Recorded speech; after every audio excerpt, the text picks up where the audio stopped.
Yeah, we are live on Facebook.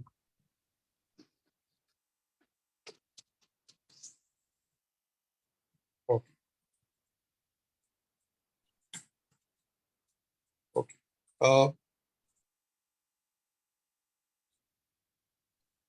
So we welcome all viewers. We are here today again with our speaker, a very scholarly speaker, Mr. Shri Prema Rāsa Dāsa Prabhuji. A brief introduction about him. His Grace Prema Rāsa Dāsa Prabhuji is a disciple of His Holiness Radhanath Swami Maharaj. He has a master's degree in aerospace engineering from the University of Florida.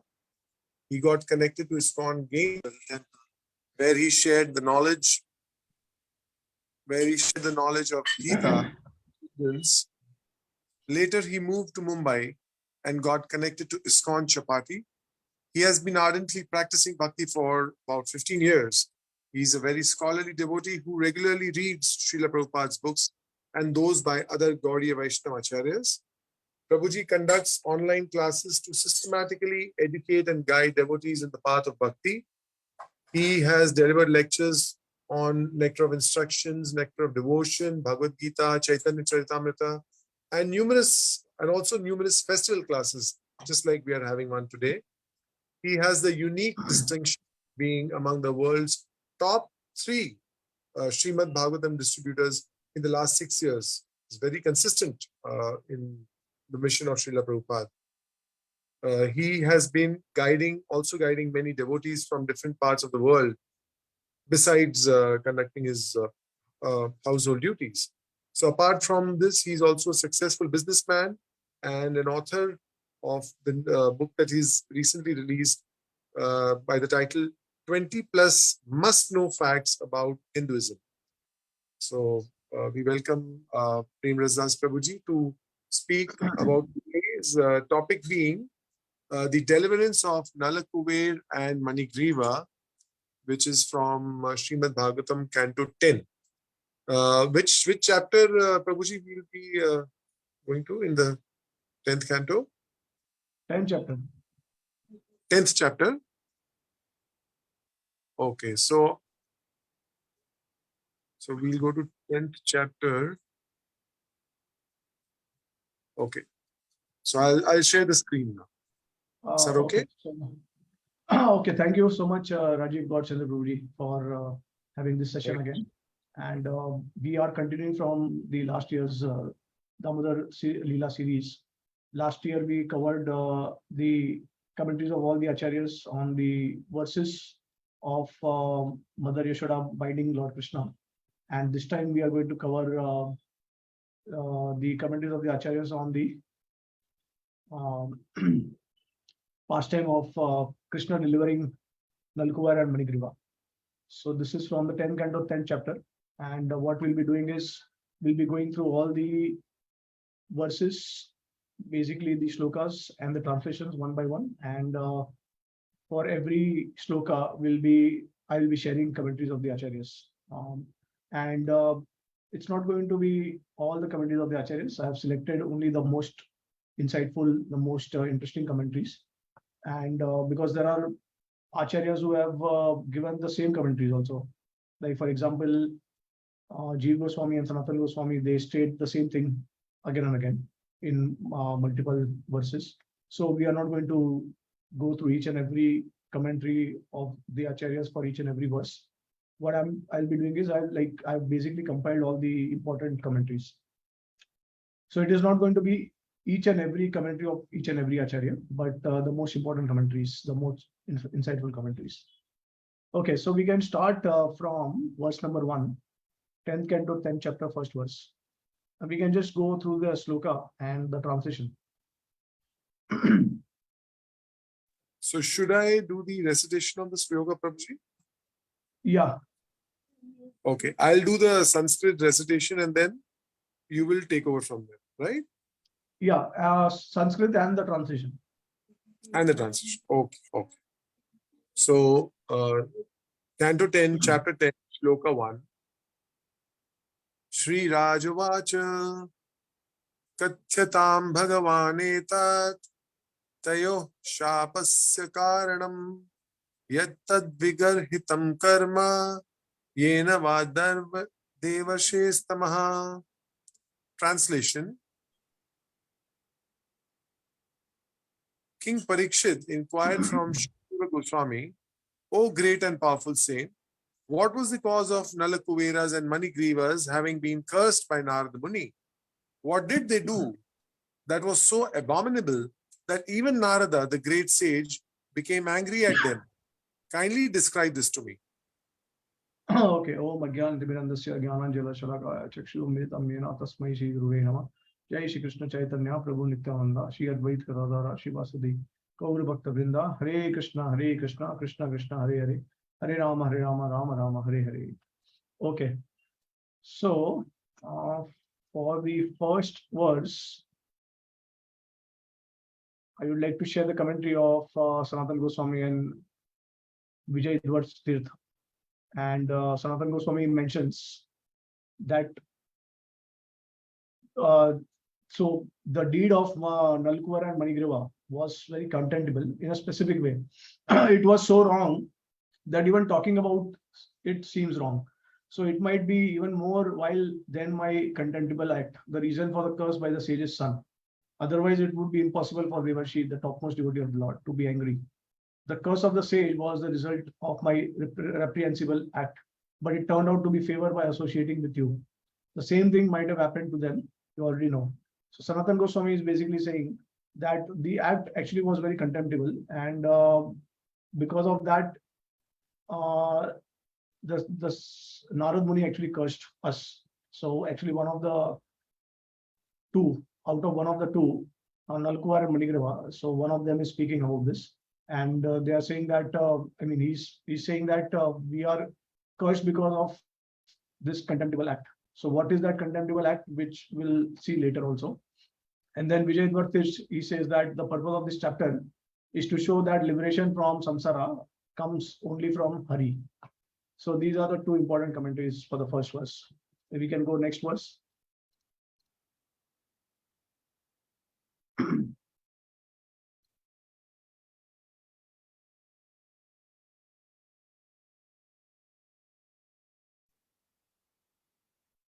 You are muted. Sorry. Yeah, next verse 2 and 3 are together. Shri Shukavacha Rudrasyanucharau Bhutva Sudrittau Dhanadatmajau Kailasupavane Ramye Mandakinyam Madottatau Katau Varunim Madiram Pitva Mada Ghurnita Lochanau Strijaner Anugay Yadhis Bhish Cheratu Pushpite Vane. Translation: Shukadev Goswami said, O King Parikshit, because the two sons of Kuber had been elevated to the association of Lord Shiva, of which they were very much proud, they were allowed to wander in a garden attached to Kailash hill on the bank of Mandakini river. Taking advantage of this, they used to drink a kind of liquor called Varuni. Accompanied by women singing after them, they would wander in the garden of flowers, their eyes always rolling in intoxication. Okay. So Srila Prabhupada, he has something important to mention in the purport. He says that the verse mentions some of the material advantages offered to persons associated with Lord Shiva. Apart from Lord Shiva, if one is devotee of any other demigod, one receives some material advantages also. So foolish people therefore become devotees of demigods. Why are devotees of the demigods greater in number than the Vaishnavas? The answer is given herein. Vaishnavas are not interested in such fourth-class pleasures as wine and women, nor does Krishna allow them such facilities. This is by Srila Prabhupada in the purport. And then Sanatana Goswami, so he mentions that after becoming Rudra followers, they drank liquor in a very holy place, just presided over by him. Not only that, they drank on the bank of the Mandakini. So Mandakini as you are aware, that is actually a branch of Ganges, not different from the Ganges. And it is a very extremely auspicious and holy place. So because they drank on the banks of very auspicious holy place, that's why also they had committed a great offense. So in addition, they played water games in the Ganga, even though it is prohibited. Thus, very big offenses are stated here, not to mention that they had no clothes also. This is related ahead. They were inebriated because of multiple types of mud, liquor, intoxication, rapture, arrogance, due to connection with wealth and so on. Moreover, they had drunk liquor concocted by Varuna. The liquor being highly inebriating is indicated here. So this is by Sanatana Goswami. Okay, we can go to the next.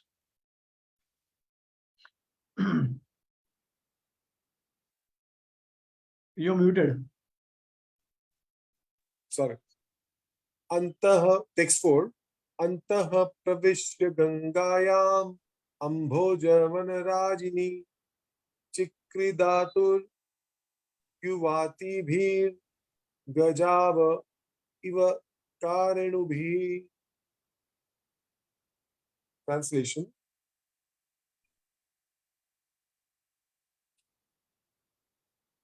Within the waters of Mandakini Ganges, which were crowded with gardens of lotus flowers, the two sons of Kuvera would enjoy young girls just like two male elephants enjoying in the water with female elephants. Okay, yeah. So Srila Prabhupada mentions here that people generally go to the Ganges to be purified of the effects of sinful life, but here is example of how foolish person enter the Ganges to become involved in sinful life. So in this particular case, it was the reverse. It is not that everyone becomes purified by entering the Ganges. Everything spiritual and material depends on one's mental condition. So this is very important.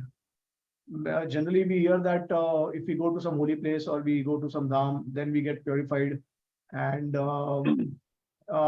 we are, we destroy all the sinful reaction to our previous karmas. But it also depends on one's mental condition. It is not necessary that one will be able to destroy all these karmas. So unless and until we are offenseless in our demeanor, then the karmas can actually reappear also in all these holy places. So if you go and visit Holy Dham, but then when you come back, return to your hometown or native place, and if you start committing sinful activities again, then it will not have any effect. So similarly, so you must have this intention that if I'm going to a holy place, then I would stop committing all the sinful activities henceforth. If that is the consciousness and mood, then definitely all the sinful reactions will be destroyed. But if that is not the mood, and if we have the tendency to commit these activities again and again, even after visiting holy dhams and places, then it will not have so much effect. So Srila Prabhupada says that everything spiritual and material depends on one's mental condition. Then Baldev Vidyabhushan, he says that now with both playing in the Ganga, he says that it transgressed a prohibition. In the Padma Puran, an injunction regarding playing like that in the Ganga is mentioned. So after reaching the Ganga, so this is a quotation from the Padma Puran, and Baldev Vidyabhushan is quoting this. So it is mentioned that after reaching the Ganga, whose water is holy, one should not relinquish these 13: cleaning, sipping water in the palm of the hand, a deity's remnants, scrubbing impurities, rubbing oil, playing gifts, making love, desiring another holy place, praising another holy place, disrobing, stretching oneself, and killing. So this is a quotation from Padma Puran. And from this, we can clearly understand that Nalakuvara Manigriva, they actually committed sinful activities, and it was actually an offense, right? Okay, so Vallabhacharya, Sripad Vallabhacharya, who is belonging to the Rudra Sampradaya, Nadwara Sampradaya. So he is saying that people generally go to the Ganges to be purified of the effects of sinful life. But here is an example of how foolish persons enter the Ganges to become involved in sinful life. So see, Srila Prabhupada, again, he has extracted the most essential commentaries of the Acharyas. Srila Prabhupada also gives a very similar purport, right? So he is repeating Vallabhacharya. Okay, next verse. Verse 5. Yadichaya cha devarshir bhagavams tatra kaurava apashyan narado devo shivano samabudhyata. Translation: O Maharaj Parikshit, by some auspicious opportunity for the two boys, the great saint Devarshi Narad once appeared there by chance. Seeing them intoxicated with rolling eyes, he could understand their situation.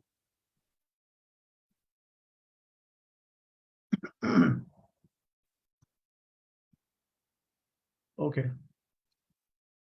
So Srila Prabhupada says that wherever Narad Muni goes, any moment at which he appears is understood to be extremely auspicious. And Narad Muni appeared in the garden to give the two sons of Kuvera the seed of devotional service, even though they were intoxicated. So this was actually the intention of Narad Muni. Wherever a pure devotee goes, he's always looking for some kind of opportunity to share the message of the Lord with others and to give them the chance to become devotees. This is actually the purpose of Narad Muni. Not that he went there in order to curse them. So even though the curse is an instrument for them become a devotees, but the intention of a pure devotee is always to rectify the conditions only. Okay, and Jiva Goswami says that Narad arrived by chance, rather by his own will. So it is possible that Narad Muni actually arrived by his own will instead of chance. Okay, next. Verse 6. Tam dritva vridita devyo vivastvaha shapa sankitaha vasamsi paryaduh sigram vivasprau naiva guhyakau. Translation: Upon seeing Narada, the naked young girls of the demigod were very much ashamed. Afraid of being cursed, they covered their bodies with their garments. But the two sons of Kuvera did not do so. Instead, not caring about Narada, they remained naked. Yeah. So Srila Sridhar Swami, who is actually the original commentator on the Srimad Bhagavatam, the most senior Vaishnava who has commented on the Srimad Bhagavatam. Chaitanya Mahaprabhu also worships Sridhar Swami, and he said that he's actually the original commentator of the Bhagavatam. So he mentions that this verse answers the hypothetical question: how did Narad understand that both were drunk? So because they did not cover themselves, that's why Narada actually got to know that they were drunk. And then Sanatana Goswami says, concerning Guhyakau, both were henceforth deemed yakshas because of a decrease of godhood by not being sattvic at that time. Because of the word eva, it's understood that they did not rest despite the goddess's insistence. So Sanatana Goswami is saying that actually they are supposed to be sattvic because they are demigods. And those who are in the mode of goodness, they reside in heavenly planets, ideally. But because they got proud because of their wealth and being the associates of Lord Shiva, so they they had to fall down from the position of being sattva in the mode of sattva to being deemed as yakshas, and that was actually because of their decrease of godhood. Yeah, and another thing is he also says that in spite of the goddesses requesting them to cover themselves, they actually did not follow that advice. So in that drunken state, they were not willing to listen to the advice of the goddesses. Okay, next. Text 7, verse 7. Tau drishtva madiramatau Srimadandhau Suratmajau Tayor anugraharthaya Shapam dasyan nidam jagau. Translation: Seeing the two sons of the demigods naked and intoxicated by opulence and false prestige, Devarshi Narad, in order to show them special mercy, desired to give them a special curse. Thus he spoke as follows. Okay. So Srila Jiva Goswami says that he cursed them for the purpose of a favor which was worthy of him. Narada wanted them to have peace of mind, bhakti to the Lord, and direct realization of him. Because his nature is to do favor to others, Narada made them become trees so they could attain the Lord. Thus he ensured that their offense would come to nil by his curse, and then he came back to his normal state. Eventually, his favor of that sort became manifest of its own accord. And Vishwanath Thakur says, just like a loving father, perceiving that his children are fast asleep, scratches them with his fingernails to disrupt their sleep in order to make them enjoy sweet milk and so on. So the gist is that by hearing others, too should know what is beneficial for them. So Vishwanath Thakur says that just like a loving father, sometimes when the child are asleep, then the father will scratch them in order to wake them up, so that they can enjoy sweet milk and so on. So similarly, Narada also did the same thing. So this is actually the intention of Narada. Okay, next. Verse 8. Sri Narad Vacha Na hi anyo jasto josyan buddhi brahmsho rajo gunaha Srimad abhijatyadhir yatra stri vyutam asavaha. Translation. Narad Muni said, among all the attractions of material enjoyment, the attraction of riches bewilders one's intelligence more than having beautiful bodily features. Taking birth in an aristocratic family and being learned. So, the attraction of riches bewilders one's intelligence more than having beautiful bodily features, taking birth in an aristocratic family, and being learned. So, when one is uneducated but falsely puffed up by wealth, the result is that one engages his wealth in enjoying wine, women, and gambling. Right, yeah. So this is a general observation. Someone who is rich, actually, he's in a more spiritually difficult position or situation, because if one has got wealth, then naturally one will be egoistic, and they will not take up to bhakti so easily. It is very difficult to give them the knowledge of the Lord and ask them to connect with the Lord. So this is seen in this example, and Srila Prabhupada mentions that among the three modes of material nature, the goodness, passion, ignorance, people are certainly conducted by lower qualities, namely passion and ignorance, and especially by passion. So in the mode of passion, when one is falsely proud of wealth, one engages his wealth only for three things, namely wine, women, and gambling. Narad Muni considered all this in the case of Nalakuvara Manigriva, because he found in them so much pride in the wealth of their father Kuvera. And then Sripad Vallabhacharya says, so he quotes one particular verse, and the translation of this verse is as follows: the pride of learning, the pride of wealth, and the pride of family lineage. These three types of pride of those who are blind with pride subdue the righteous. Of the three, the pride of wealth is in the middle. It affects the other two types of pride, just like when a house is burning, the fire spreads to the houses on either side. So that's why pride of wealth is actually in the center, and that fire will spread on either sides.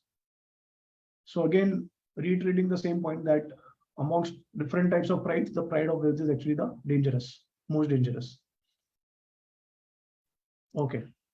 Nidhi Mataji, would you like to also recite the shlokas and translation?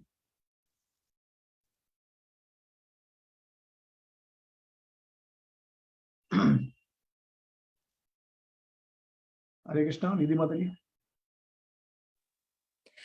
Prabhuji, I don't have a book. Okay. But Rajiv Prabhu is sharing the screen. So would you like to read it from there? Okay, this verse, Prabhuji. Yeah, we can start from, or maybe what we can do is up to 10 verse, Rajiv Prabhu can do it. And after that, you can start. Prabhuji, I will be leaving in some time. Acha, okay. Okay, then it's okay. Rajiv Prabhu will do it. Yes, Prabhuji. Yes. Okay, Prabhuji. Verse 9. Anyante pashpaşapo yatra nirdayer ajitatmatbhihi manyamaner imam deham ajarat mrijo ajarat mrityu nashwaram. Unable to control their senses, rascals who are falsely proud of their riches or their birth in aristocratic families are so cruel that to maintain their perishable bodies, which they think will never grow old or die, they kill poor animals without mercy. Sometimes they kill animals merely to enjoy an excursion. Yeah, okay. So Srila Prabhupada says that if one practices eating prasad, even if there is some little sinful activity involved, one becomes free from the results of sinful activities. Okay, so basically Prabhupada is encouraging that one should eat prasad, and that's how one will become free from sinful activities. And Sanatana Goswami, he says, so in this verse, he talks about another action that occurs in this regard. It produces great sins, is very wicked, and it characterized by hurting others. The animals are killed for the pleasure of eating. Thus, even the consideration of what is to be eaten and what is not to be eaten is neglected. So, in that wealth, in the pride of wealth, one also starts killing animals in order to have sense gratification. Okay, next. Okay, verse 10. Deva samvitam apyante karmi vidhasma samnitam bhuta druktat krite swartham imveda nirayo yataha. Translation, Srila Prabhupada Jai. Translation. While living, one may be proud of one's body, thinking oneself a very big man, minister, president, or even demigod. But whatever one may be, after death, his body will turn into worms, into stool, or into ashes. If one kills poor animals to satisfy the temporary whims of this body, one does not know that he will suffer in his next birth. For such a sinful miscreant must go to hell and suffer the results of his actions. Yeah, okay. So there is no like major commentary by any Acharya on this verse. We can go to the next verse.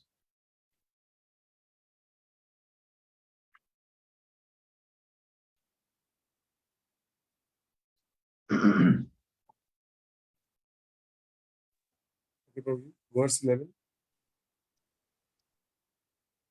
Deha kim annadatu swam nishektur maturevacha matuh pitur vabalinaha preturajne shunopiva. Translation. While alive, does this body belong to its employer, to the self, to the father, the mother, or the mother's father? Does it belong to the person who takes it away by force, to the slave master who purchases it, or to the who burn it in the fire? Or if the body is not burned, does it belong to the dogs that eat it? Among the many possible claimants, who is the rightful claimant? Not to ascertain this, but instead to maintain the body by sinful activities is not good. Yeah, so Jiva Goswami says it cannot be determined to whom the body belongs because there are many contradictory opinions. Is the body the own wealth or of any of these, which stated above in the translation? Yeah, that's the only commentary. Next. Verse 12.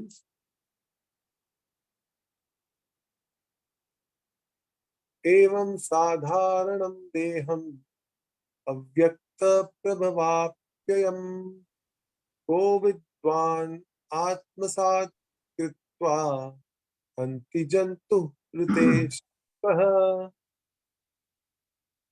Translation: this body, after all, is produced by the unmanifested nature and again annihilated and merged in the natural elements. Therefore, it is the common property of everyone. Under the circumstances, who but a rascal claims this property as his own, and while maintaining it, commits such sinful activities as killing animals just to satisfy his whims? Unless one is a rascal, one cannot commit such sinful activities.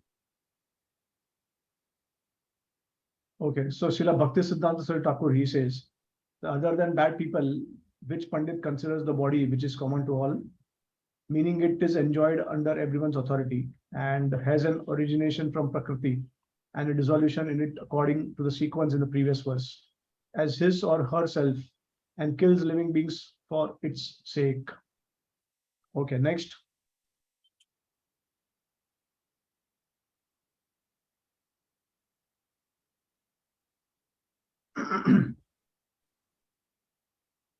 Verse 13. Asatah Srimadandasya Daridryam Param Anjanam Atmaupamyena Bhutani Daridra Param Ikshate. Translation: atheistic fools and rascals who are very much proud of wealth fail to see things as they are. Therefore, returning them to poverty is the proper ointment for their eyes, so they may see things as they are. At least a poverty-stricken man can realize how painful poverty is, and therefore he will not want others to be in a painful condition like his own. Yeah.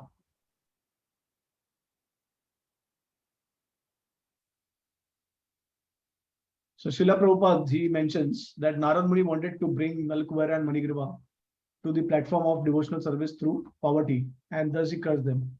Such is the mercy of a Vaishnava. Unless one is brought to Vaishnava platform, one cannot be a good man. A Vaishnava never becomes a good man, however severely he is punished. Yeah, so poverty is actually one of the most essential elements in order to cultivate bhakti. It can favor our bhakti because we can easily understand the pain of others, and we can understand how much we are suffering in this world, how much others are suffering. So we develop the spirit of compassion, and we also start becoming inquisitive about what is our relationship with the Lord and the living entities.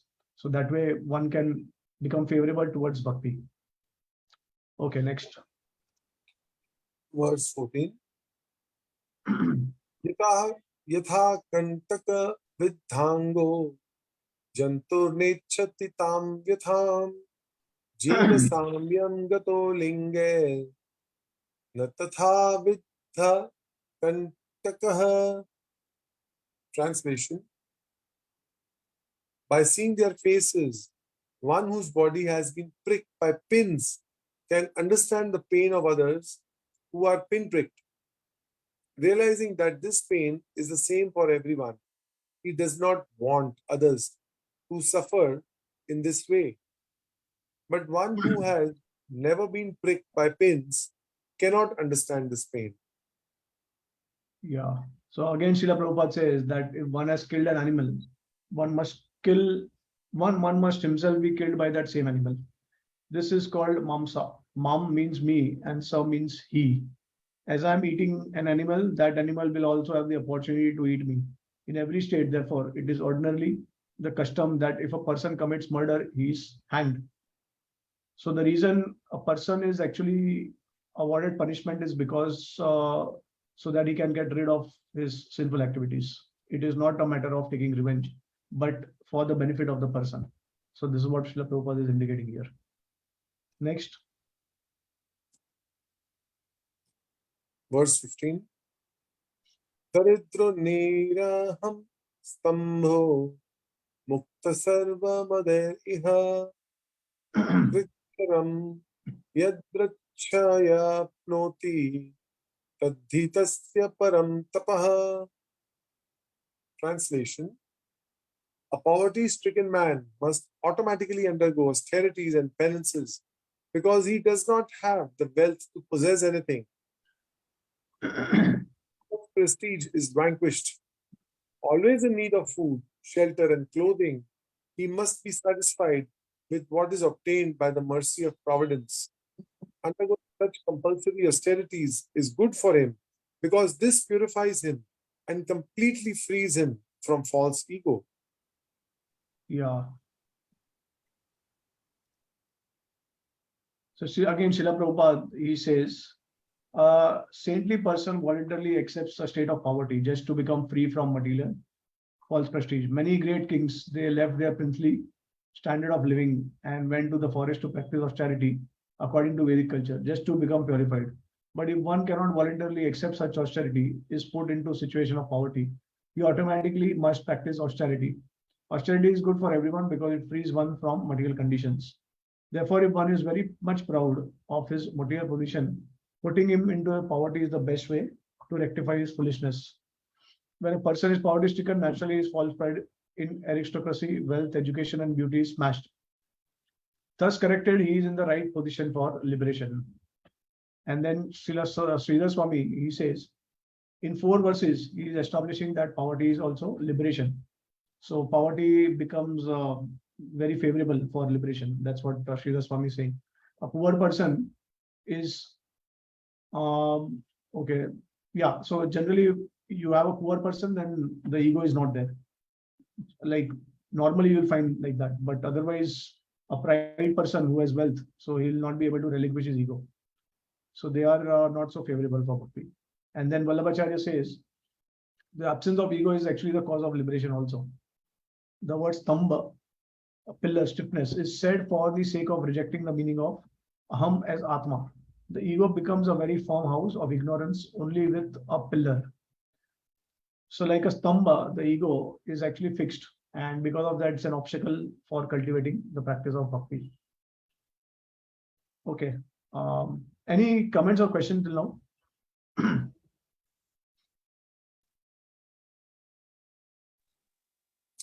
No problem, not from. Okay.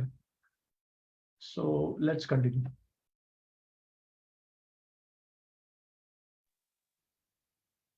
Verse 16.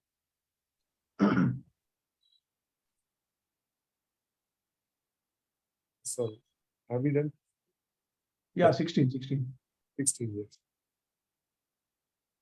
Nityam shuchama dehasya daridrasyanna kangshinah indriyani anushushanti himsapi vinivartate. Always hungry, longing for sufficient food, a poverty-stricken man gradually becomes weaker and weaker. Having no extra potency, his senses are automatically pacified. A poverty-stricken man, therefore, is unable to perform harmful, envious activities. In other words, such a man automatically gains the result of austerities and penances adopted voluntarily by saintly persons. Yeah, Srila Prabhupada mentions, according to the opinion of experienced medical practitioners, diabetes is a result of voracious eating, and tuberculosis is a result of undereating. So we should desire neither to be diabetic nor to be tubercular. Yavat artha prayojanam. So we should eat frugally and keep the body fit for advancing in Krishna consciousness. As recommended elsewhere in the Srimad Bhagavatam, Kamisya Nendriya Priti La Vo Jivata Yavata Jivasya Tattva Jignasa Nartho Yas Cheha Karmabhi. So the real business of human life is actually to keep oneself fit for advancement in spiritual realization. Human life is not meant for making the senses unnecessarily strong, so that one suffers from disease and one increases in an envious fighting spirit. In this age of Kali, however, human civilization is so misled that people are unnecessarily increasing in economic development, and as a result, they are opening more and more slaughterhouses, liquor shops, and brothels. In this way, the whole civilization is being spoiled. So Srila Prabhupada again wants to emphasize the ill effects of wealth, because indirectly one will start committing sinful activities, one will be pride, one will be one will start consuming animals for sense gratification, and because of that, it is also possible to start eating voraciously. So diabetes is actually the direct result of that, and tuberculosis is result of undereating. So the more we are eating, the more we become passionate, and it will actually enhance the mode of passion and ignorance. So that will indirectly increase our lust, anger, envious spirit, and all that. Because as we know that the genitals and the tongue, they are in the center of the body. So these are the main senses. If so, Srila Prabhupada, and I think it is also mentioned by Rupa Goswami in the Natram instruction, that if you can control, Bhaktivinoda Thakur also states that if one can control the tongue and one can control the genitals, then it is always possible to be steady in our Krishna consciousness. Because if we do not control the tongue, and if we eat voraciously, and if we gossip, then we are committing aparadh, especially by gossiping, and by overeating, we are also increasing our modes of passion and ignorance, and that way we are getting more entangled in the material life. And genitals, obviously, we know the more we try to engage intimately, physically with the opposite sex, the more we are entangled in the material world.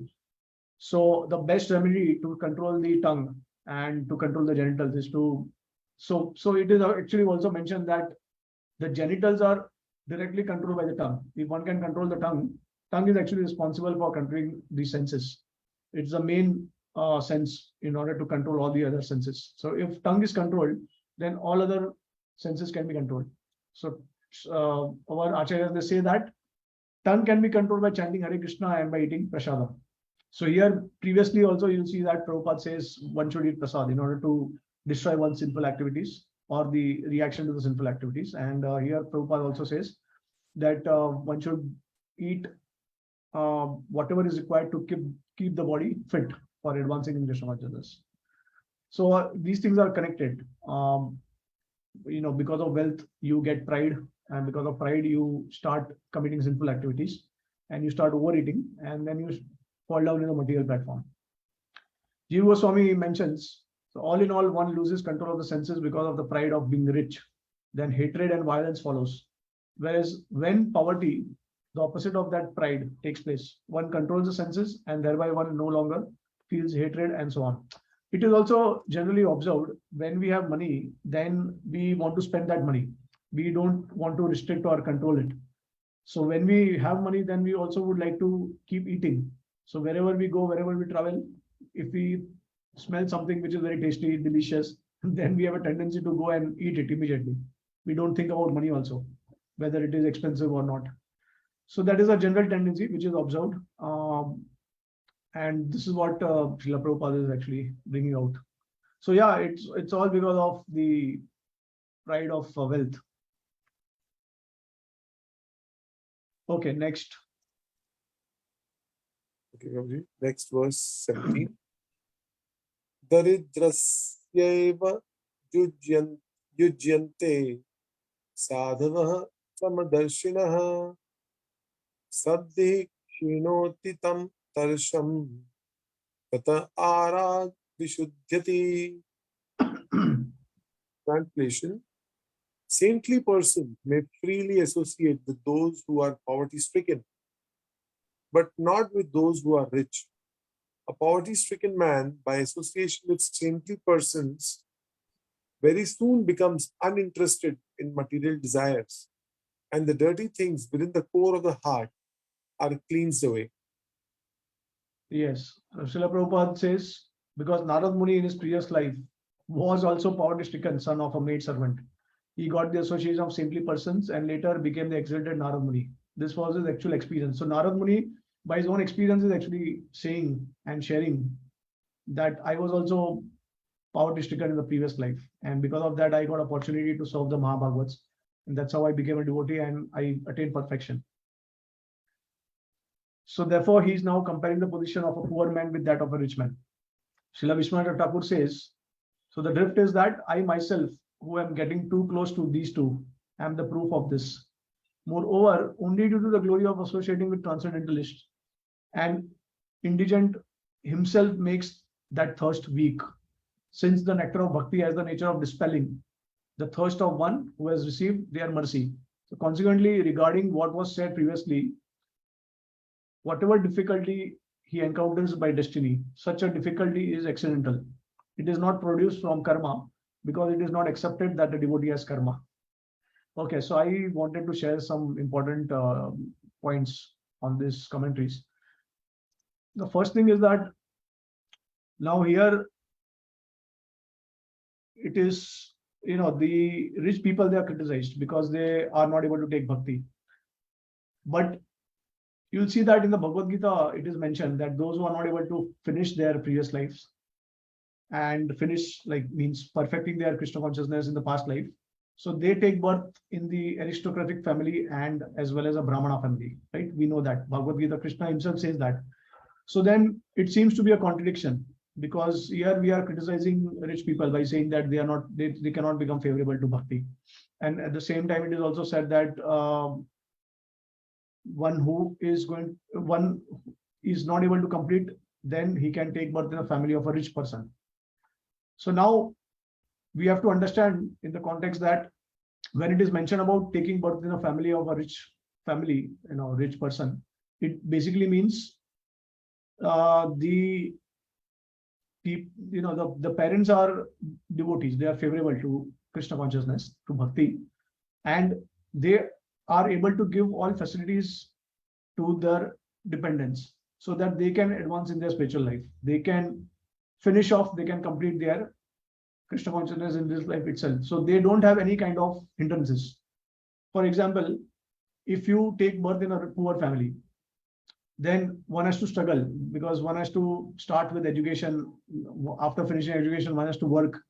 And after working for many years, if one wants to get married, then in order to maintain the family, one requires a lot of financial, they have a lot of financial requirements. So in order to, and these things can become an obstacle in bhakti because it will actually consume a lot of time and the devotee will not be able to give much time to their sadhana. So it can become an obstacle with their bhakti. Whereas for a rich person, if he has got children and is quite opulent, that his children can easily practice bhakti. So without putting much effort or endeavor, they can easily cultivate their Krishna consciousness.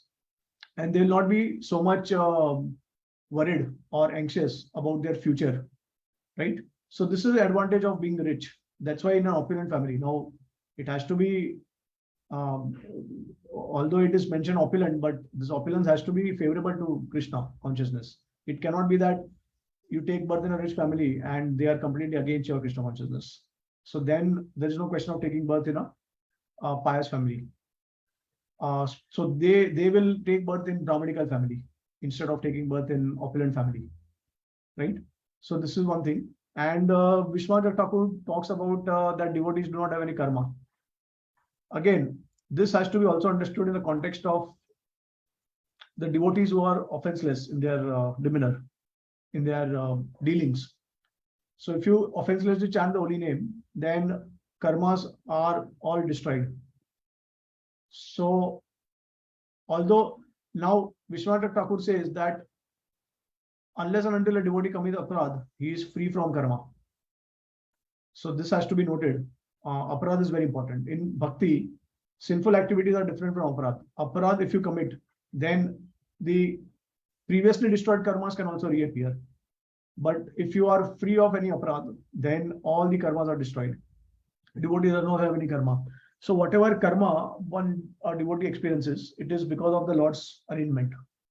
It is not because of their previous activities, because they have all destroyed their karma. Only when they commit aparadh, then the karmas will have effect, and the process of bhakti will become very slow. So you will attain the stages very gradually, very slowly, instead of attaining quickly. So is this clear? Any comments or questions on this?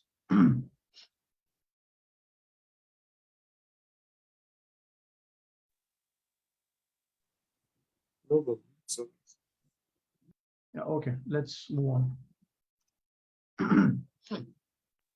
Okay, verse 18. Sadhunam samajittanam mukunda charanai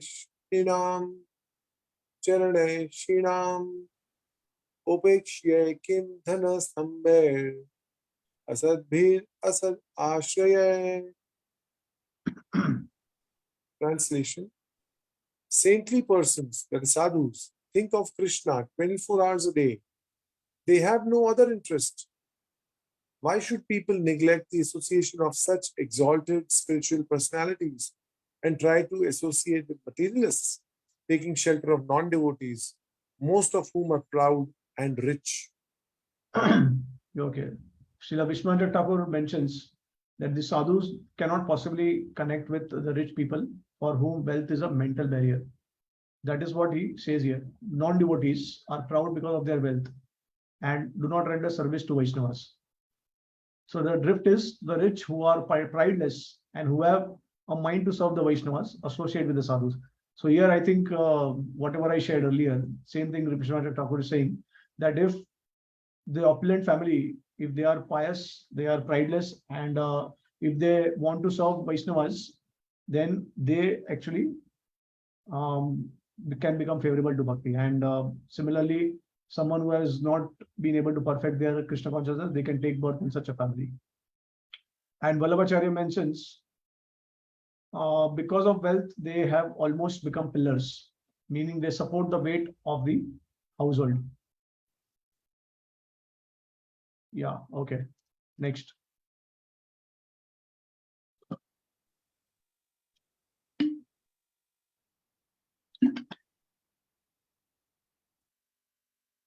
Verse 19. Tad aham matayor madhya varunya srimadanthayo tamo madam harishyami straynayo ajitatmanoho. Translation. Therefore, since these two persons drunk with the liquor named Varuni or Madhvi and unable to control their senses have been blinded by the pride of celestial opulence and have become attached to women, I shall relieve them of their false prestige. Yeah. So Srila Prabhupada, he mentions that when a sadhu chastises or punishes someone, he does not do so for revenge. That we have already discussed earlier. Parikshit Maharaj had inquired why Narad Muni was subject to such a spirit of revenge. But this was not tama. For Narad Muni, in full knowledge of what was for the good of the two brothers, wisely thought of how to cure them. Vaishnavas are good physicians. They know how to protect a person from material disease. Thus, they are never in tamogun. Sagunan Samatidhyaitan Brahma Bhoya Kalpate, the Bhagavad Gita 14.26. Vaishnavas are always situated on transcendental platform, the Brahman platform. They cannot be subject to mistakes or influence of modes of material nature. Whatever they do after full consideration is meant just to lead everyone back home, back to Godhead. Yeah, so here it seems that Narad Muni was influenced by the mode of ignorance. But it is not possible that a pure devotee can be influenced by any lower modes or even the mode of Sattva Gun. They are transcendental. So here it is that the revenge is actually not revenge, it is meant for the benefit of the both of the associates of Lord Shiva. Okay. And then Vijayadvat Tirtha, he says that fine, materialists should not be neglected. But should I punish these two or neglect them? Let me punish them. Yeah, so Narad Muni thinks like that. So should I punish them or neglect them? And he decides that let me punish them. I think one of the most important reasons why Narad Muni chooses to punish them, indirectly favor them, is because they were associates of Lord Shiva. These two sons of Kuvera, they were associates of Lord Shiva. This is a very important point. So in whichever way we are connected to a pure devotee or a devotee of the Lord, then we'll be delivered. And the Lord will arrange the entire pastime in such a way Later on, you'll see one of the Acharyas says that this was actually Krishna's own arrangement, this entire pastime, because he wanted to deliver Nalakuvara and Manigriva. And I think that was because of their association with Lord Shiva. So in Chaitanya Mahaprabhu's pastime also, you'll see the same thing again and again. There are dogs in the family of devotees. There are servants, maid servants in the family of devotees, and Chaitanya Mahaprabhu delivers them so easily, without any requirement, without any condition, without any qualification, without any expectation of sadhana. So this is Chaitanya Mahaprabhu's mercy. Very easily he will deliver. So similarly, there is one particular pastime in Gaur Lila where Chaitanya Mahaprabhu delivers Amogha, who is the son-in-law of Sarvam Bhattacharya. Now, Amogha, he is very critical of devotees and he is always looking opportunity to criticize the devotees. So one time he got an opportunity to criticize Chaitanya Mahaprabhu himself directly, and he did that. And because of that, he contracted cholera and he was about to die. But Chaitanya Mahaprabhu, he did not mind that offense. So the Lord will not mind offense to himself, but he will definitely give reaction for the offenses committed to his devotees. In this case, because Amogha had offended Lord Chaitanya Mahaprabhu did not take it seriously. In fact, his intention is he wanted to make him a devotee, a pure devotee of the Lord. So when he was about to die, Mahaprabhu went personally to him and then he placed his hand on the body of Amogha. And then Amogha started chanting Hare Krishna and he went into ecstatic trance. And then, so this is only because Amogha was actually the son-in-law of Sarvam Bhattacharya. So whether one is devotee, whether not one is not devotee, whether one criticizes the Lord, if one is connected to a devotee of the Lord, then one can easily expect the mercy of the Lord. This is the transcendental nature of being connected to the devotees. Yeah, so this is stated here. Okay, next verse. Prabhuji, I have a doubt. Can I ask? Yeah, sure. So, what you have explained, Prabhuji, now that Lord bestows special mercy on those who take association of pure devotees. That's what you just explained. So my question is, Prabhuji, that sure, that seems very much in line with the philosophy, the Vaishnavism that we've learned. But that Manigriva and Nalakuvara, they had taken the association of the Param Vaishnav, they say, right? Parama Vaishnav Yatha Shambho. Vaishnavanam Yatha Shambho, yeah. Vaishnav Nam Yatha Shambho. So, having such high level association of a Vaishnav, I can't help wondering, did Lord Shiva not preach to them? Because the activity that they just indulged in seemed rather something of Kali Yuga types, and whereas this is higher Yuga and association of such wonderful. So unless it is willed by Lord himself, it's very, chances are very less that such thing would have happened, because you're getting association of Lord Shiva. That itself will put in so many seeds of love of Godhead. So what you are asking is why Lord Shiva is not preaching to them, since they are. Is it that Lord Shiva was not preaching to them that they got entangled in this kind of an activity? Because they were getting association of the best possible caliber. Yeah, but we also see that they are situated in the heavenly planets where there is a lot of opportunity for sense enjoyment. That's why it is very easily possible to practice bhakti in Bharatvarsha. So it is mentioned in the Srimad Bhagavatam that especially the demigods are looking forward to come down to Bharatvarsha and practice bhakti, because they don't have that kind of opportunity in higher planetary systems or lower planetary system also. So in the higher planetary system, one is predominantly covered by mode of goodness. In the lower planetary system, one is predominantly covered by mode of ignorance. And in the middle planetary system, one is predominantly covered by the mode of passion. And the free will, in order to perform bhakti, is only available in Bharatvarsha. And that too, Vishwanath Thakur says that in a portion which is that of 1,000 yodnas.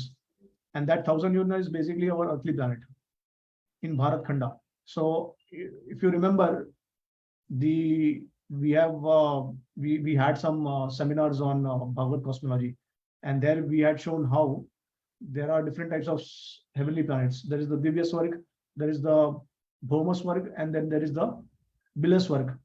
So these are all heavenly planets. But in the Jambudipa, there are 9 Varshas, and one of the Varsha is Bharat Varsha. The other 8 Varshas, they are all Bhoma Swarga, which means that the demigods, when they are about to finish their enjoyment from the heavenly planets, they exhaust their karma, then some portion of karma is left for enjoyment that they experience in the other 8 Varshas in Jambudipa, which is in the middle planetary system. But only in Bharat Varsha, and that too in Bharat Khanda, it is possible to practice bhakti. It is like and the Varnashram, as well as the 4 yugas, Satyug, Trita, Dwapar, and Kali Yuga, they are only manifested in Bharat Varsha. It is not there in the other 8 Varshas, because the other 8 Varshas, it only consists of 10,000 years of heavenly enjoyment. So it is similar to that of Trita Yuga, because Trita Yuga is duration of 10,000 years. So you'll see that in the heavenly realm, there is not much scope and opportunity to cultivate bhakti, unless and until they are favored by some very exalted Vaishnavas like Narad Muni. So in this case, it happened that Narad Muni personally came and he cursed them. And then somehow they became trees in the courtyard of Nand Maharaj. So that's how they were able to be delivered. Otherwise, there is no possibility of deliverance. So in heavenly planets, the most prominent activity is karma kand, or to fulfill one's desire. Sense gratification, sense enjoyment is actually the main activity in heavenly planet.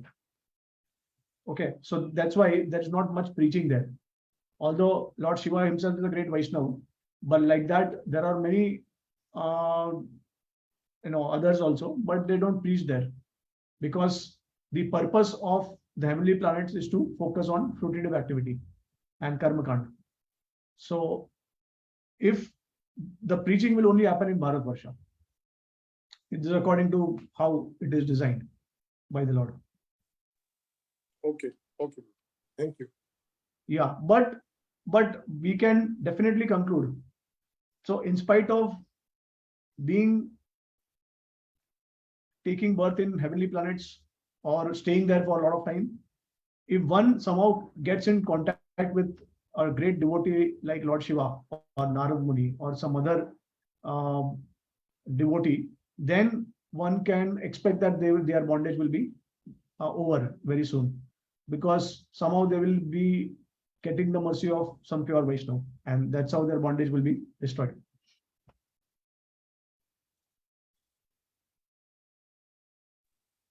Okay. Perfect. Yeah. So let's continue. Yeah, next verse 20 to 22. 3 verses. Yad imo lokapalasya putra bhutva tamah plutau na vivasasam atmanam vijanitah sudurmadau ato ratah sthāvaratam ato ratah sthāvaratam syatam naivam yatha punah smriti syanmat prasadena tatrapi mad anugrahat vasudevasya sannidhyam labdva divya sharachate vrittilokatam bhuyo labdha bhakti bhavishyatah. Translation: These 2 young men, Nalakuvara and Manigriva, are by fortune the sons of the great demigod Kuvera. But because of false prestige and madness after drinking liquor, they are so fallen that they are naked but cannot understand that they are. Therefore, because they are living like trees, for trees are naked but are not conscious, these 2 young men should receive the bodies of trees. This will be proper punishment. Nonetheless, after they become trees and until they are released, by my mercy, they will have remembrance of their past sinful activities. Moreover, by my special favor, after the expiry of 100 years, by the measurement of the demigods, they will be able to see the Supreme Personality of Godhead Vasudeva face to face and thus revive their real position as devotees. Yeah. Srila Prabhupada states the tree has no consciousness. When cut, it does not feel any pain. But Narad Muni wanted the consciousness of Nalakuvara and Manigriva to continue, so that even after being released from the life of trees, they would not forget the circumstances under which they had been punished. Therefore, to bestow upon them special favor, Narad Muni arranged them in such a way that after being released, they would be able to see Krishna in Vrindavan and thus revive their dormant bhakti. Sanatana Goswami mentions, so may they have remembrance, that is either awareness or the remembrance of what happened in their previous life. This one because they would not engage in such sinful actions and because they would serve sadhus. They always served the people of Braj by providing nice shade. For example, in the Harivamsha it is mentioned, the gopis said to Mother Yashoda, those two Arjuna trees which fulfill requests in Braj. So this is Harivamsha 2.7.22. By my grace, otherwise that would be impossible. Thus, Narada was not really angry. He makes that understood. He cursed only out of mercy. Now, 100 celestial years was the period of the time beginning from the curse to the descent of the Lord. Regarding, so that is said because without bhakti, the distress of unlimited faults does not go away. Or Narad said this in as much as a bhakti rasik does not give a blessing that does not involve bhakti. The word labda indicates that their bhakti became firm. So here Sanatana Goswami is saying that the remembrance or awareness was necessary so that they could not perform sinful activities in the future again. And at the same time, they got the opportunity to also serve the devotees in Brajvasis. So that was a special mercy bestowed to them. Because of that special mercy, the Lord actually decided to deliver them. And not just that, but he also decided to bestow them the topmost type of bhakti. So this was shared by Sanatana Goswami. Okay.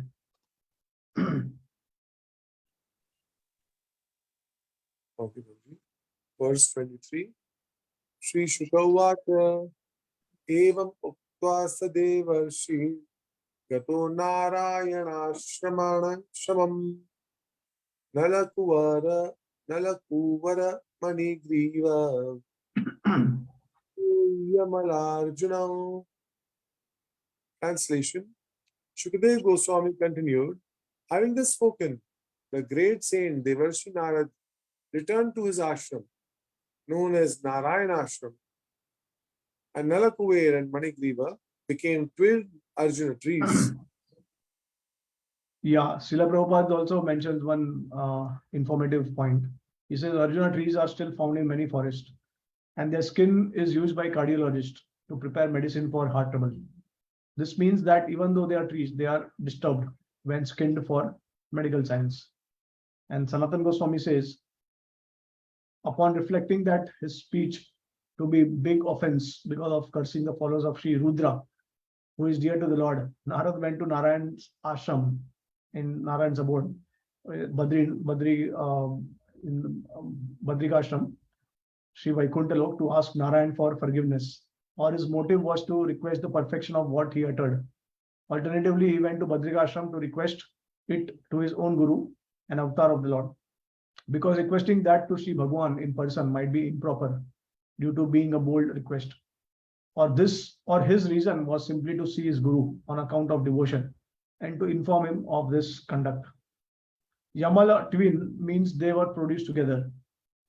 Since Krishna is a friend of Arjun Sakha, he will certainly be merciful to both of them, also because of that name. Thus, the two trees had that designation only by the favor of Sri Narada. Wonderful points by Sanatana Goswami.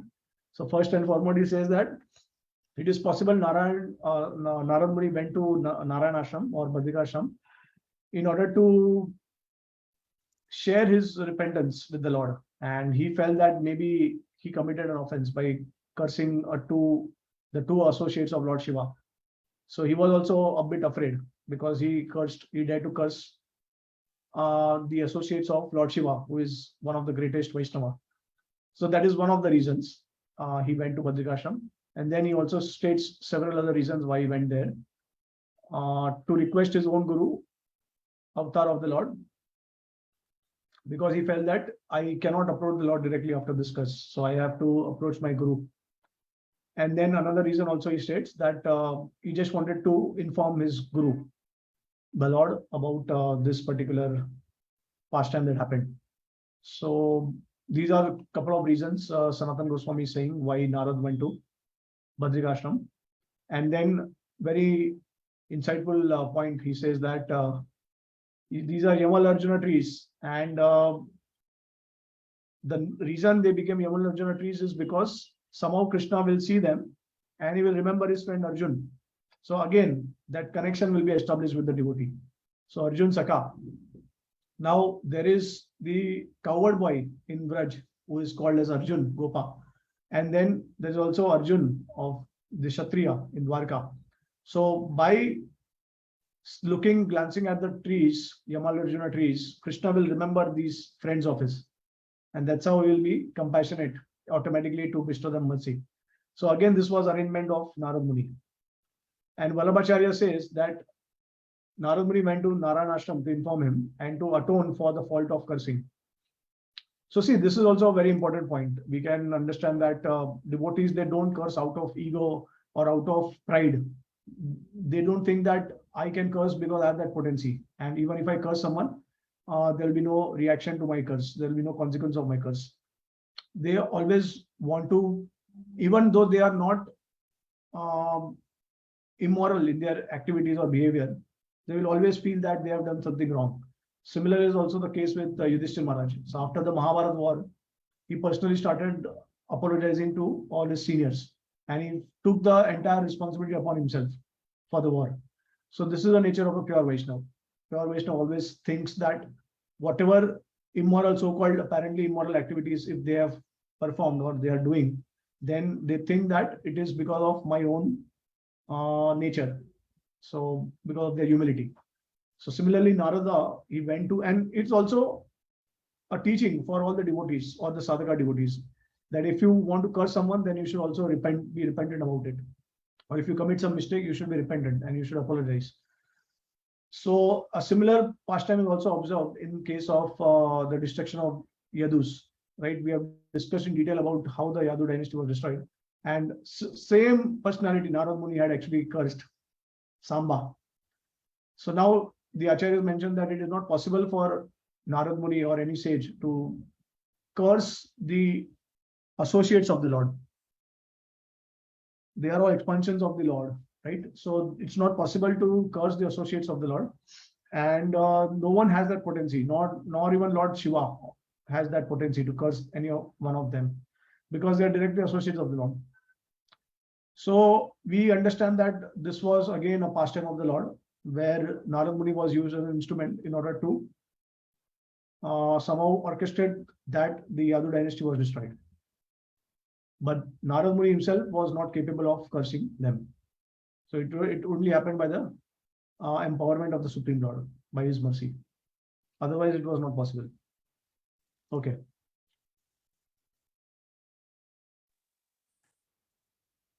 Verse 24. Rishir Bhagavata Mukyasya Satyam Kartum Vacho Harihi Jagama Shanakais Tatra Yatrastam Yamalarjuna. Translation. The Supreme Personality of Godhead, Sri Krishna, to fulfill the truthfulness of the word of the greatest devotee, Narada, slowly went to that spot where the twin Arjuna trees were standing. Yeah. So Sanatan Goswami says that the term Ani signifies that his words come true. He is called Bhagwan in the sense that he is similar to Bhagwan. So Bhagavata Bhagavat Tulyasya, on account of being the topmost Mahabhagavat. In this way, the highest bhakti is also indicated. Therefore, Satya Kartam, to make true, the name Hari is used with the intent to express an upliftment, uddharanam, from his curse. So Hari went slowly, suspecting that Yashoda and others would arrive if they heard the sound the motor would make by being pulled quickly. Or the reason he went slowly is to imply that as a pastime, as a baby pastime, he was a toddler dragging a large motor. It's understood that he was crawling for the purpose of pulling it by force. For instance, it was said in the second canto, by who was crawling and had gone between both trees. So Sanatan Goswami, he says that specifically the name Hari is used in this verse because in order to show that he is ultimately the one who will bestow mercy, Uddharanam. And the other thing he's mentioning is that the Lord was dragging the motor with a very slow speed so that Yashoda would not be able to hear the sound, or because he was a toddler. So nice insights by Sanatan Goswami. Yeah, and Vallabhacharya, he says, so the term Ani signifies that Narad knows the future. The Bhagwan had established his mercy in Narad Muni. That is why he is called Bhagwan. Here the Lord is called Hari to signify that he takes away the sorrow of all, to make Narada's words come true, and to prove that he is Ani and that he is Bhagwan. Hari went there between the two Arjuna trees, and he went slowly so that the covered ladies would not follow him. Okay, next.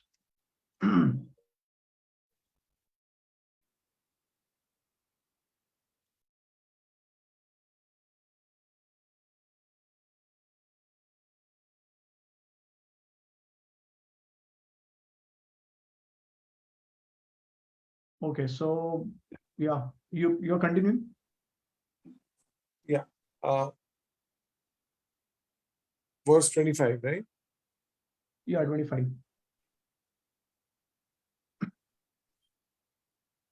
Devarshir me priyat tamo. Devarshir me priyatamo. Yad imo dhanatatmajo. Tat tatha sajyayisyami. Yad gitam tan mahatmana. Translation. Although these two young men are the sons of the very rich Kuber, and I have nothing to do with them, Devarshi Narad is my very dear and affectionate devotee. And therefore, because he wanted me to come face to face with them, I must do so for their deliverance. Okay, so Srila Prabhupada states that Nalakuvara and Manigriva actually had nothing to do with devotional service or seeing the Supreme Lord face to face. But this is not ordinary opportunity. It is not that because one is very rich or learned or born in aristocratic family, one will be able to see the Lord's face to face.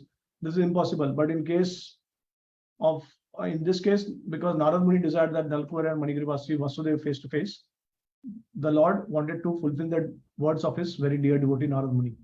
So if one seeks the favor of a devotee instead of directly asking favors from Supreme Lord, one is very easily successful. And Srila Bhaktivinoda Thakur therefore recommends Vaishnava Thakur Tomara Kukura Bhuliya Jana Hai More Krishna Se Tomara Krishna Dite Par. One should desire to become like dog in strictly following a devotee. Krishna is in the hand of a devotee. Ar Durlavam Atma Bhaktav. Thus, without the favor of a devotee, one cannot directly approach Krishna. What to speak of engaging in his service? So Narottam Das Thakur therefore sings Chadiya Vaishnava Seva Nistara Payeche Keva. Unless one becomes a servant of pure devotee, one cannot be delivered from the material condition of life. In our Gaudiya Vaishnava society, following the footsteps of Rupa Goswami, our first business is to seek shelter of bona fide spiritual master, Adav Guru Ashraya. So this is an instructive purport by Srila Prabhupada, and in many places also Prabhupada has given a lot of nice instructions. Sanatan Goswami mentions that just as it was sung by him, the great soul, that is by him whose nature characterized by the expansion of devotion to me is great. So this is the reason Narada is dearest to him. I will make this too successful. The sense is I will make them the topmost. I will make them have the topmost bhakti above the immobile species. Insofar as it was said, they will become steady devotees. So the Supreme Lord is thinking that because Narada is so dear to me, and because he desired to liberate them, So I will give them not just ordinary bhakti, but the topmost type of bhakti. And Jiva Goswami, he adds further, he says that the senses, I will elevate them from an immobile species, bestow a place in heaven, and make them have attained the topmost bhakti. So after the deliverance of Nalakuvara Manigriva, it's not that they directly go back to Godhead. They are sent to the heavenly planets where they are advised to, instructed by the Lord to actually fulfill their responsibilities. And then at the same time, they also aspire to become pure devotees of the Lord. So simultaneously with their responsibilities, they also perfected their sadhana. And after that, after finishing their duties, they went back to Godhead. So that's why Jiva Goswami says that not just elevate them from immobile species, which is the tree, and bestow place in heaven. So they go to heaven, and then finally make them have the topmost bhakti. Okay, next.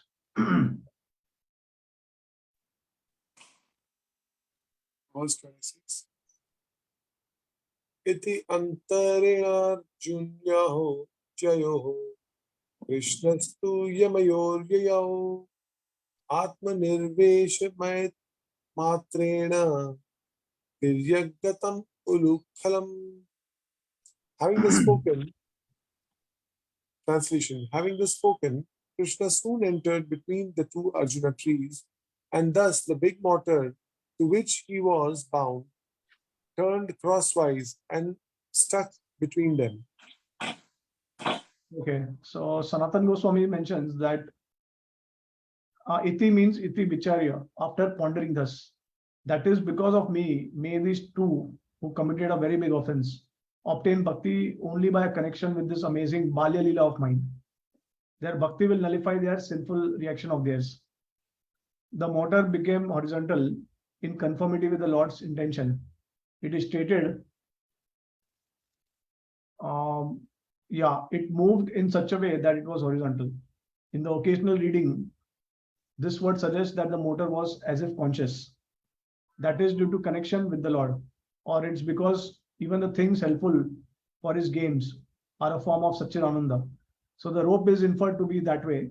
Otherwise, there would be impossibility of a connection of those two with the Lord, who is condensed form of Satchidananda. So therefore, in the Padma Puran, in Damodar Ashtakam, it is said, Namastes tu damnes puradipti dhamne. Obeisance to your rope, a locus of shining effulgence. Similarly, it is said in the Harivamsha, that rope became strong because of the power of that child. In this way, the doubts whether the motor broke, the rope ruptured, and so on, are automatically repudiated. So one thing that Sanatana Goswami says, that because they were connected with the Balya Lila of the Lord. Now, first of all, in order to attain a precedent in Braj, that itself is a great fortune. Then what to speak of seeing the Balya Lila of the Lord, because the Balya Lila is the second most exalted rasa in the spiritual world. Yashoda Maya's love for the Lord. So they are witnessing the pastimes of Yashoda Maya with the Lord. And that too, what kind of pastime? There is a supreme type of pastime where Yashoda is actually controlling Krishna by binding him. So because of this particular Balya Lila, they also became very dear to the Lord indirectly. And then Sanatana Goswami also says that it seems that the motor was actually conscious because it became horizontal and it ultimately went right inside the two trees. So it was easier for the Lord to break those two trees when he was pulling them. So now this motor, so it was my personal realization that this motor was actually probably the manifestation of Srimati Radharani. So Radharani herself actually manifested in the form of this motor, grinding motor, because the motor's complexion is golden. Yashoda had a desire to tie Krishna and Radharani since a long time, and especially when they were young, because when they are young, they cannot openly express their intimate pastimes. So in one sense, it is possible that they, like Radharani, disguised herself in the form of motor and she was tied to the Lord. So later on, we'll also see there are, as Sanatana Goswami says, that it is possible that it was conscious, and it is possible that it is a form manifestation of Satchidananda Swarup. So So all these insights, they are indicating that it is possible the motor can be manifestation of Radharani also. Yeah, so the rope also actually was Sachidananda, what to speak of the motor. And in one sense, the motor was following the Lord. So although Krishna was tied to the motor, but in the Acharyas say that actually the motor was tied to the Lord instead of Krishna being tied to the motor like that. Okay, Jiva Goswami adds further. He says that the word matra implies that there was no effort involved. So it was very easy for the Lord to actually break the two trees and to pull the motor with the rope. So the motor itself was the doer. Therefore, it is suggested that it was as if conscious. Sorry. That is because Lila Shakti spontaneously affects everything. So due to the Lila Shakti of the Lord, all these things were arranged.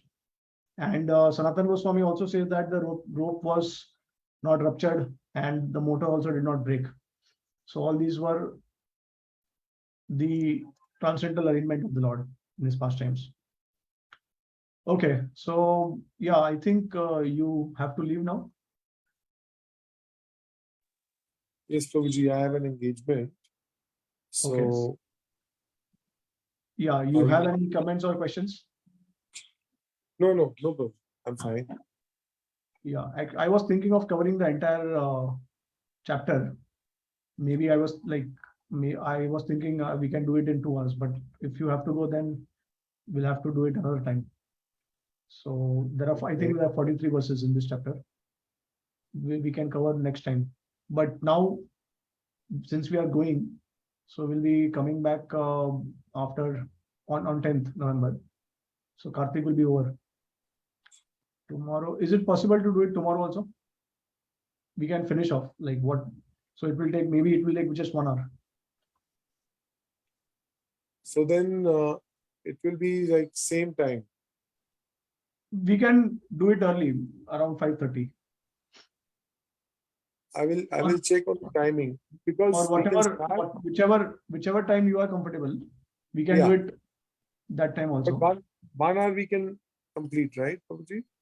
I think so. I think so. It should be possible because we started 6:15. It's 7:45. So 1.5 hours. We have almost we are about to finish 30 verses.